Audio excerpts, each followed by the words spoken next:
Magandang araw mga bata, ko ang iyong guro sa araw na ito. Ang ating paksa ay Araling Panlipunan, Baitang 6. Pero bago tayo dumako sa ating aralin, tayo po muna ay manalangin.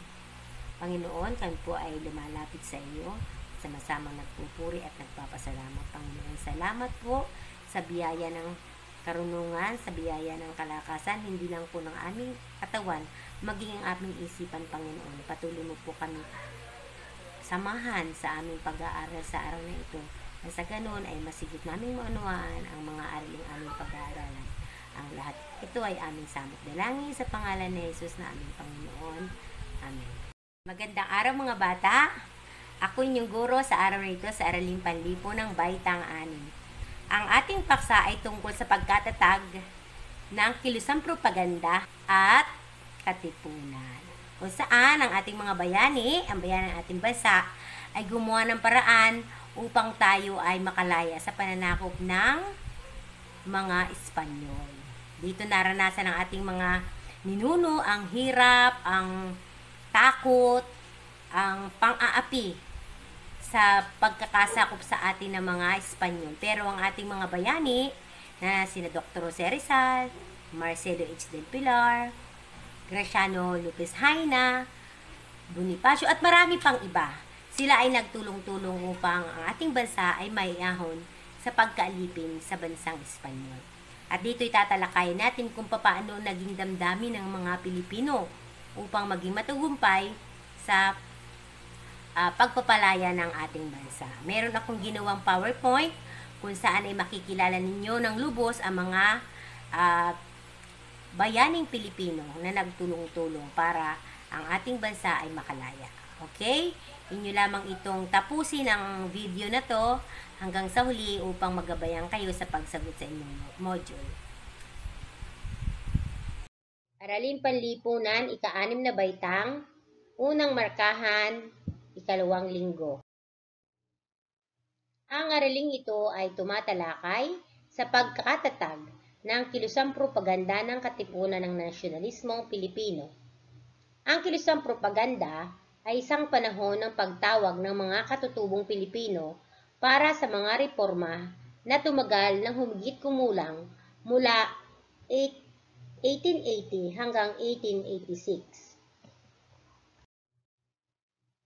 Kasama sa mga kilalang miyembro, sina Jose Rizal, May Akda ng No Limitang Here at El Filibusterismo, Graciano Lopez Haina, publisher ng La Solidaridad, pangunahing punong himala ng Kilusan, Mariano Ponce, kalihim ng samahan at Marcelo H. del Pilar.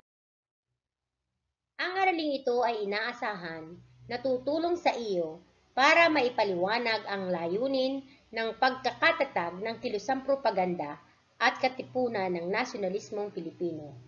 Maipaliliwanag ang ambag ng kilusang propaganda sa pagpukaw ng damdaming makabayan ng mga Pilipino at masusuri ang mga pangyayari sa himagsikan laban sa kolonyalismong Espanyol.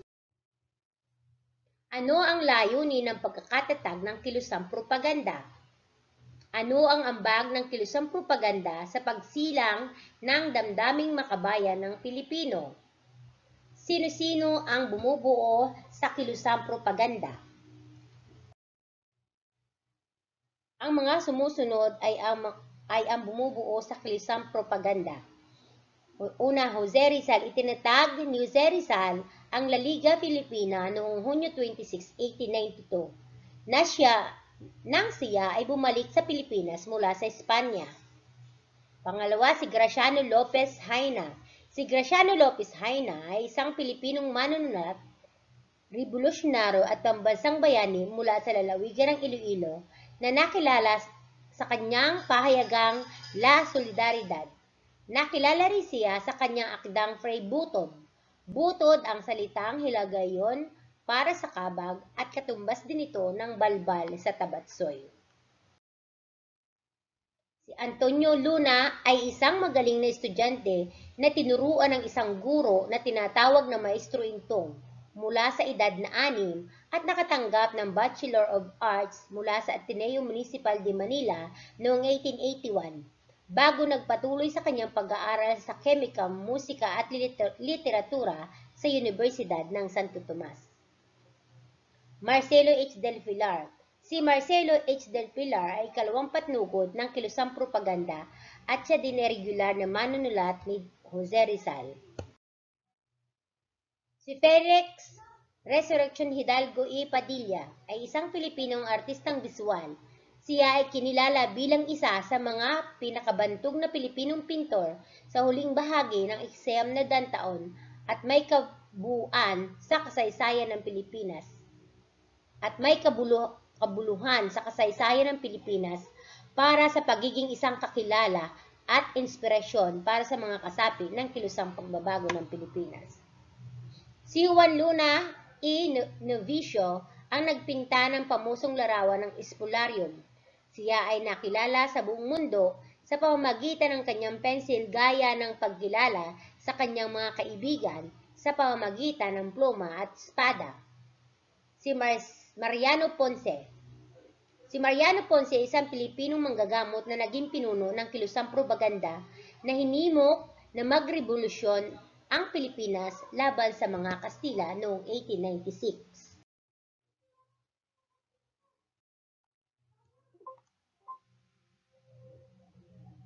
Gawain sa pagkatuto bilang isa.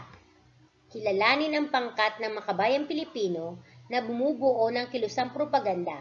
Isulat sa patlang ang bayaning reformista o propagandista ng mga sumusunod na larawan. Pagkatatag ng kilusang propaganda at katipunan. Nagkatagpo-tagpo ang iba't ibang grupo ng kabataan Pilipino sa Espanya.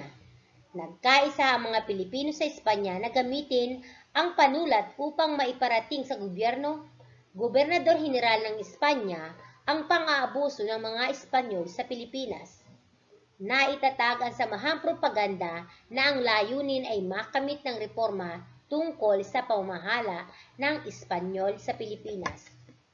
Nagkaroon ng pahayagan ang samahang propaganda na tinatawag na La Solidaridad.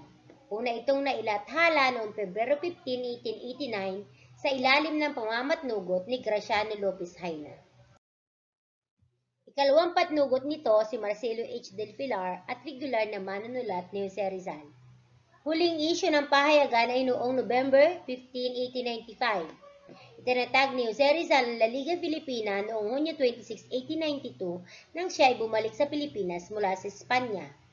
Layunin ng samahan na mapag-isa ang buong kapuluan upang ipagtanggol ang sambayanan laban sa mga reforma sa pamahalaan. Hunyo 7, 1892 na itatag ang lihim na samahan ng kataas-taasang kagalang-galang katipunan ng mga anak ng bayan or KKK. Trianggulo ang gamit sa pamamaraan sa pagpili at pagsanib ng mga kasapi. Dimas Ilaw ang alias ni Andres Bonifacio. Noong 1893 pinayagan ng sumanib ang mga kababaihan sa samahan. Noong 1893 lang nagsimula na magkaroon ng kasaping babae sa samahang ito. Si Josefina Rizal ang Pangulo ng Kababaihan at busy si Gregoria de Jesus. Gawain sa pagkatuto bilang dalawa. Ayusin at kilalanin, pag-aralan ang magkakahalong letra, ayusin ang mga ito upang makabuo ng pangalan ng mga kilalang Pilipino na lumaban para sa bayan. Isulat ang nabuong pangalan sa ibaba nito at kilalanin din ang kanilang nagawa o kontribusyon na nasa kabilang kahon. Okay, ito ay nasa inyong module. Sagutan nyo na lamang ito. Gawain sa pagkatuto bilang 3, basahin ang mga sumusunod na pahayag at tukuyin kung aling samahan ang inilalarawan na nasa loob ng kahon. Isulat ang titik ng sagot sa patlang bago ang bilang. Ito ay binubuo ng Pilipinong Ilustrado. Number 2, kauna-unahang samahang naitatag. Number 3, ito ang samahang itinatag ni Dr. Jose Rizal. Number 4, nagmula sa iba't ibang kalagayan ng buhay ang Pilipino kasapi sa lihim na samahan na ito. Layunin nito ang pagnanais na makamit ng mga pagbabago sa marahas na paraan. Sina Ladislao Diwat, Andres Bonifacio at iba pa ang nagtatag ng samahang ito. samahang naitatag sa Espanya. Nang si Dr. Jose Rizal ay tinapos sa dapitan, naitatag ito sa araw na iyon. Si Emilio Jacinto ay may pinangasiwang pahayagan ng lihim na samahan. Sa pagpili ng mga kasapi ay gumamit ng paraang trianggulo. Yan, kawikaan, ito ay mga salitang buhat sa Bible, atin itong pagnilayan. Pagsikapan mong hanapin ang tunay na kaalaman. Pag-unawang pilitin mong makita at masumpungan. Pang-unawang pilitin mong makita at masumpungan.